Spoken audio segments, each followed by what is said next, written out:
મિત્રો, અત્યારે હાલમાં પોલીસનું ગ્રાઉન્ડ જે છે એ શરૂ થઈ ગયું છે. જેમ કે તમામ સિટીની અંદર જે ગ્રાઉન્ડ છે એની વ્યવસ્થા કરવામાં આવેલી છે. એવી જ રીતના રાજકોટ ખાતે જે પોલીસ કોન્સ્ટેબલ માટેનું જે ગ્રાઉન્ડ ફાળવવામાં આવ્યું છે મવડીની અંદર, તો જે પણ સમાજની બહેનો જે પોલીસના ગ્રાઉન્ડ માટે રાજકોટ આવવાના છે, તો એને જો રહેવા કે જમવા માટેની સુવિધા જોતી હોય તો એ બિલકુલ તદ્દન ફ્રી આપણે રાખેલી છે. તો જેને પણ આમાં જો આવવાનો વિચાર હોય તો એ નીચે આપેલ નંબરમાં કોન્ટેક કરજો અને તમારો જે કોલ લેટર છે એ એક દિવસ અગાઉ વોટ્સઅપ કરીને જાણ કરવી ખૂબ જ જરૂરી છે.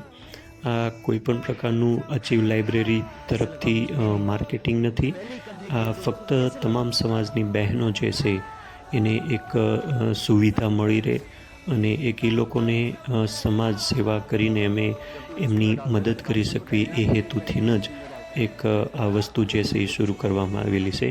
તો આ વિડીયોને વધુને વધુ તમારા ફ્રેન્ડ સર્કલમાં પણ શેર કરી દો, જેથી કરીને જે પણ બહેન દીકરીઓ જે છે એ રાજકોટની અંદર ગ્રાઉન્ડ માટે આવવાના છે તો એ મતલબ આ ફ્રીમાં જમવા કે રહેવાની જે સુવિધા છે એનો લાભ લઈ શકે.